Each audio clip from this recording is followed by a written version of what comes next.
एक कहानी, चावल का दाना। एक भिखारी एक दिन सुबह अपने घर के बाहर निकला। त्योहार का दिन है। आज गांव में बहुत भिक्षा मिलने की संभावना है। वो अपनी झोली में थोड़े से चावल दाने डालकर बाहर आया। चावल के दाने उसने डाल लिए हैं अपनी झोली में, क्योंकि झोली अगर भरी दिखाई पड़े तो देने वाले को आसानी होती है। उसे लगता है कि किसी और ने भी दिया है। सूरज निकलने के करीब है। रास्ता सोया है, अभी लोग जाग ही रहे हैं। मार्ग पर आते ही सामने से राजा का रथ आता हुआ नजर आता है। सोचता है आज राजा से अच्छी भीख मिल जाएगी। राजा का रथ उसके पास आकर रुक जाता है। उसने सोचा, धन्य है मेरा भाग्य, आज तक कभी राजा से भिक्षा नहीं मांग पाया, क्योंकि द्वारपाल बाहर से ही लौटा देते हैं। आज राजा स्वयं ही मेरे सामने आकर रुक गया है।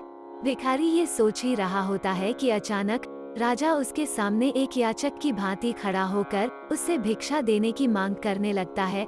राजा कहता है कि आज देश पर बहुत बड़ा संकट आया हुआ है। ज्योतिषियों ने कहा है इस संकट से उबरने के लिए यदि मैं अपना सब कुछ त्याग कर एक याचक की भांति भिक्षा ग्रहण करके लाऊंगा, तभी इसका उपाय संभव है। तुम आज मुझे पहले आदमी मिले हो, इसलिए मैं तुमसे भिक्षा मांग रहा हूँ। यदि तुमने मना कर दिया तो देश का संकट टल नहीं पाएगा, इसलिए तुम मुझे भिक्षा में कुछ भी दे दो। भिखारी तो सारा जीवन मांगता ही आया था, कभी देने के लिए उसका हाथ उठा ही नहीं था। सोच में पड़ गया कि ये आज कैसा समय आ गया है।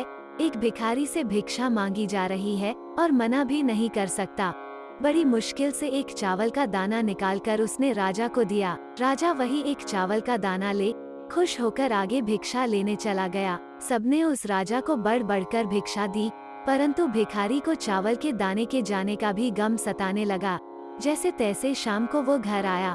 भिखारी की पत्नी ने भिखारी की झोली पलटी तो उसमें उसे भीख के अंदर एक सोने का चावल का दाना भी नजर आया। भिखारी की पत्नी ने उसे जब उस सोने के दाने के बारे में बताया तो वो भिखारी छाती पीट के रोने लगा। जब उसकी पत्नी ने रोने का कारण पूछा तो उसने सारी बात उसे बताई। उसकी पत्नी ने कहा, तुम्हें पता नहीं कि जो दान हम देते हैं वही हमारे लिए स्वर्ण है। जो हम इकट्ठा कर लेते हैं वो सदा के लिए मिट्टी का हो जाता है। उस दिन से उस भिखारी ने भिक्षा मांगनी छोड़ दी और मेहनत करके अपना तथा परिवार का भरण पोषण करने लगा। जिसने सदा दूसरों के आगे हाथ फैलाकर भीख मांगी थी, अब खुले हाथ से दान पुण्य करने लगा। धीरे धीरे उसके दिन भी बदलने लगे।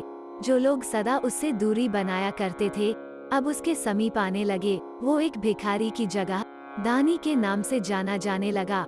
इस कथा का सार यही है, जिस इंसान की प्रवृत्ति देने की होती है उसे कभी किसी चीज की कमी नहीं होती, और जो हमेशा लेने की नियत रखता है उसका कभी पूरा नहीं पड़ता।